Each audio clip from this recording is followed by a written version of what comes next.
नमस्कार. आजचा टॉपिक खूप खास आहे कारण आज आपण बोलणार आहोत स्त्रीबद्दल. आज विमेन्स डे आहे. सोशल मीडियावर खूप विशेष येतील, पोस्ट्स येतील, पण एक प्रश्न मी तुम्हाला विचारू इच्छिते. स्त्री खरंच स्वतःसाठी जगते का? कारण वास्तव काय आहे माहितीये?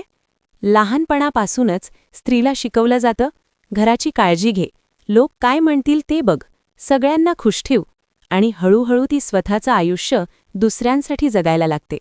ती कधी मुलगी असते, कधी पत्नी असते, कधी आई असते.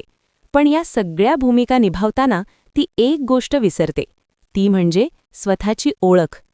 म्हणून आजच्या व्हिडिओमध्ये आपण बोलणार आहोत स्त्रीची ताकद काय आहे, स्त्री स्वतःला का हरवते, आणि सर्वात महत्त्वाचं म्हणजे स्त्रीने स्वतःसाठी कसं जगायला सुरुवात करायची. स्त्रीची खरी ताकद. आपल्या समाजात अनेकदा असं मानलं जातं की स्त्री कमजोर असते, पण खरं सांगायचं तर स्त्रीच सगळ्यात मजबूत असते. कारण स्त्रीमध्ये सहन करण्याची ताकद असते. ती कितीही दुःख असलं तरी हसून पुढे जाते. आईचा विचार करा, ती स्वतःच्या झोपेचा त्याग करते, पण मुलाच्या आरामाची काळजी घेते. ती स्वतः भुकी राहू शकते, पण मुलाला भूक लागलेली सहन होत नाही. पत्नीचा विचार करा, ती घर सांभाळते, नाती सांभाळते आणि अनेकदा स्वतःची स्वप्न बाजूला ठेवते. म्हणून एक गोष्ट लक्षात ठेवा, स्त्री कमजोर नाही, ती खूप मजबूत असते. स्त्री स्वतःला का हरवते? पण एक मोठी समस्या आहे. स्त्री सगळ्यांसाठी जगते, पण स्वतःसाठी जगायला विसरते. कारण लहानपणापासून तिला शिकवलं जातं, लोक काय म्हणतील, घर आधी, स्वतःपेक्षा इतरांना महत्त्व दे. आणि हळूहळू ती स्वतःची स्वप्न बाजूला ठेवते. काही महिलांना पेंटिंग आवडतं, काहींना बिझनेस करायचा असतो, काहींना करिअर बनवायचं असतं. पण जबाबदाऱ्या येतात आणि ती स्वप्न थांबतात.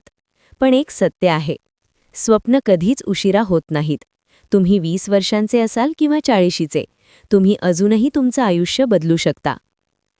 आता काही प्रॅक्टिकल गोष्टी बोलूया, ज्या प्रत्येक महिलेला मदत करू शकतात. वेळ काढा. महिलांनी स्वतःसाठी वेळ काढणं खूप महत्त्वाचं आहे. दररोज 30 मिनिटं फक्त स्वतःसाठी ठेवा.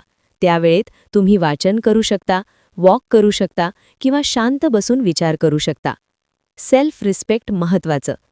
जिथे तुमची व्हॅल्यू नाही तिथे जास्त वेळ राहू नका. स्वतःचा सेल्फ रिस्पेक्ट कधीही सोडू नका. Financial independence. प्रत्येक स्त्रीने फायनान्शियल इंडिपेंडंट असायला हवं. मोठं इन्कम असायलाच हवं असं नाही, पण स्वतःचं इन्कम असणं आत्मविश्वास वाढवतं. कंपॅरिझन करू नका. आज सोशल मीडियावर लोक इतरांची तुलना करतात, पण एक गोष्ट लक्षात ठेवा, प्रत्येकाची जर्नी वेगळी असते. स्वतःवर विश्वास ठेवा. लोक कधी कधी म्हणतील तुम्ही करू शकत नाही, पण जर तुम्ही स्वतःवर विश्वास ठेवला तर काहीही शक्य आहे. विमेन्स डे हा फक्त सेलिब्रेशन नाही, तो एक आठवण आहे की स्त्रीने स्वतःची किंमत ओळखायला हवी. तुम्ही फक्त कुणाची मुलगी नाही, तुम्ही फक्त कुणाची पत्नी नाही, तुम्ही फक्त कुणाची आई नाही, तुम्ही स्वतः एक व्यक्ती आहात. तुमची स्वप्न आहेत, तुमची ओळख आहे, तुमची ताकद आहे. म्हणून आज विमेन्स डेला एक प्रॉमिस करा की आजपासून थोडं स्वतःसाठी जगाल. Happy women's day.